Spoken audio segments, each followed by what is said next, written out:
You're in favor of a provincial police force? Absolutely. Okay, I am too, and if you may remember, that was one of my, I had a campaign when I still had my television show on Rogers and Shaw. I did a campaign for that when the last time the contract came up, which I guess was 10 years ago. And I went through a whole bunch of stuff with the different police forces and talked to all the captains and all the rest of the stuff and all the chiefs for all the police forces. So I've actually had this conversation already at the same kind of a level, if that's the right word for it. I agree. I am also of the opinion that most of our community should have, I think North Vancouver and West Vancouver should have its own police force. Because I do not like the fact that I don't have any police officers around here that know who anybody is. Well, I'm not as concerned about that as I am about the fact that we have to, the police force has to be responsive to the local community. That's what I'm trying to get at. Yeah. And it isn't the way it is. It is not. And we have to, if we have a local police force, we can pay the local police force commensurate with where they're working and where they're living. Yeah. And they can live here and they can buy a house and they can have, as opposed to the poor guys that come into North Vancouver. I don't know the figures, but 8 years ago when I checked, I think there were 3 of the 119 officers on the North Vancouver the RCMP force. I think there were, if I'm wrong, I'm wrong. I'm sorry, this is bad memory. I think at that time, 3 of them actually lived in North Vancouver. No, I understand what you're saying. And they were living in Surrey. They were living in Abbotsford. They were living someplace where they could afford to pay or rent a place. And driving 50 miles a day, 40 miles, 30 miles a day to get to work. No. And that does not give you a sense of community. Okay, I don't disagree with that at all. But my view is that whatever type of policing that you have should be responsive to the local community. Yes.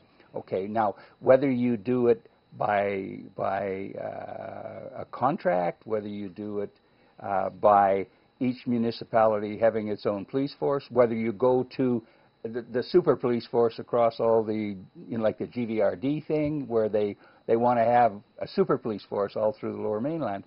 It doesn't, to me, as long as accountability is with the local, we need to have local authorities. We need to have those radios I was complained about.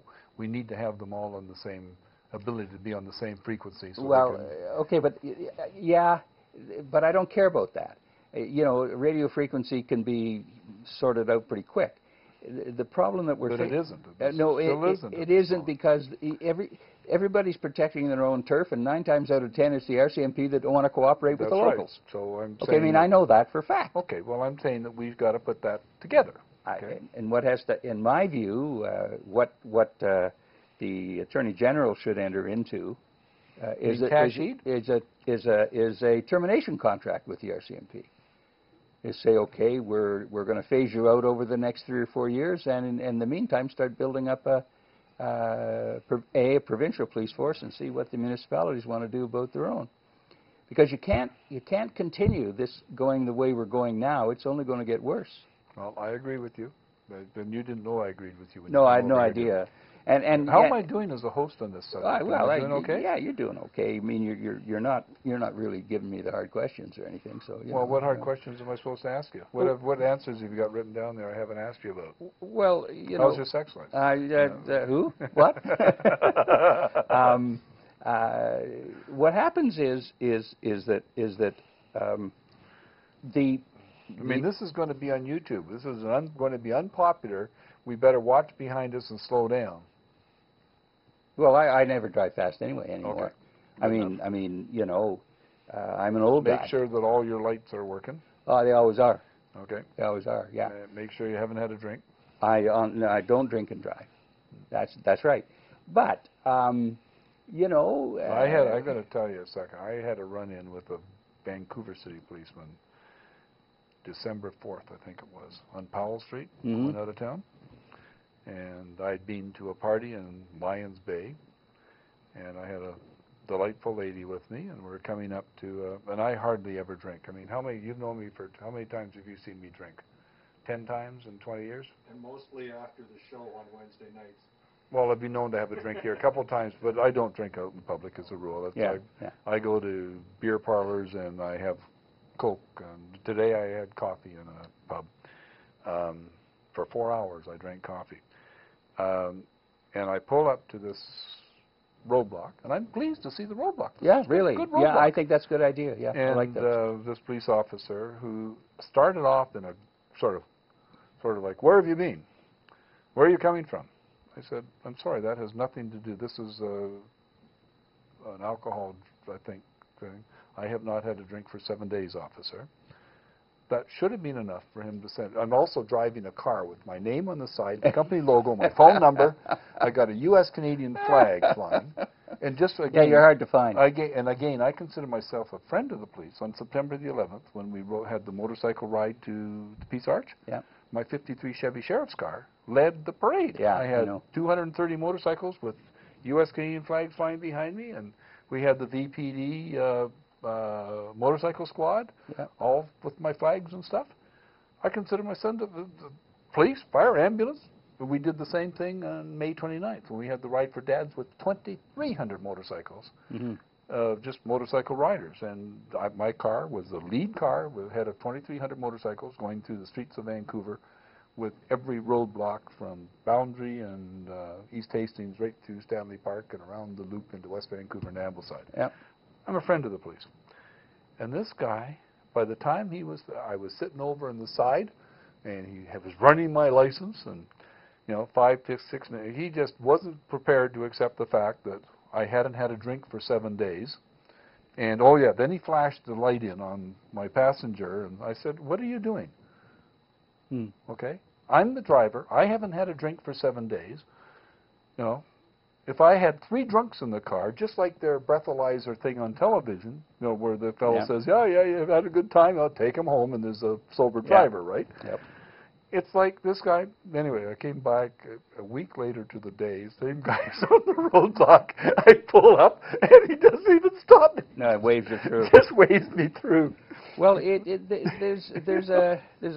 And I was really offended. I actually wrote a letter to the province newspaper, and they actually wrote an article, a thing about.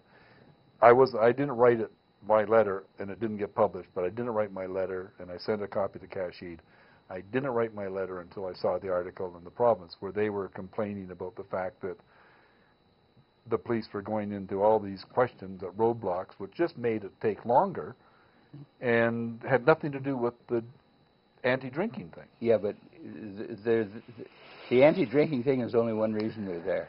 Well, they're there for a whole bunch of other reasons. But they don't have any right to stop on the other side. That's a separate issue. Well, but I know my issues. You're right, they don't. But how about this? I mean, I like Wally Opal. Wally Opal and I sat together at Jack Webster's funeral, and Wally Opal and I sat together at Bobby Ackle's funeral. Yeah. Okay. Wally Opal was a good prosecutor, a good judge, and a good judge, and a good attorney general. Yeah, and, I agree. But how about this? The guy's coming back from the interior, British Columbia, and he pulls into one of these Carameus or somewhere. I'm not sure what the name of the place is, and there's a roadblock, but it's snowing and that, so he figures they're checking for snow tires, and his vehicle has brand new snow tires on it. So anyway, they wave him through.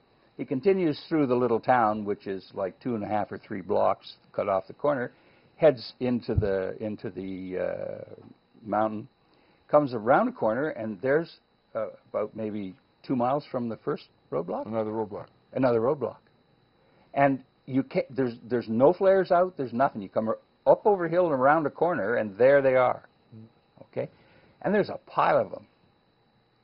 So the guy rolls his window down, stops, rolls his window down, and the policeman comes and says, I want to see your driver's license. And the guy says, why? Well, because I'm a policeman, and I've asked you to produce it. And the guy says, no, I'm not going to. Has there been a bank robbery? Do I match a description? The guy says, policeman says, pull your car over, I'm going to inspect your car. So the guy pulls his vehicle over, takes out his camera, and starts taking pictures of this whole thing. Well, a little bit nervous at that point, these guys are. Then the guy says to the cop, comes over and says, well, look, it's a question of identification. So the guy says, really? Well, here's my passport. This will identify me. Because police can arrest, if you're for identification preservation. And here these guys all are out there, and they're the only ones with guns. Mm-hmm. Okay? So he gets the passport, disappears. And the guy says, "Who's in charge here?" He points to a guy out on the road. So he goes out and he says to the guy in the road, "Are you in charge here?" "Yeah, no, I haven't got time for this. You know, he's just doing his job." And the guy says to him, "Geez, you know, if you'd been at the airport, there would have been an extra guy in front of Tommy Braidwood, right? If I'd been at the airport, things would have been different, boy." Rah, rah. And I thought, this is really scary. Well, this is you, is it? This is really scary. So anyway, unbelievable performance.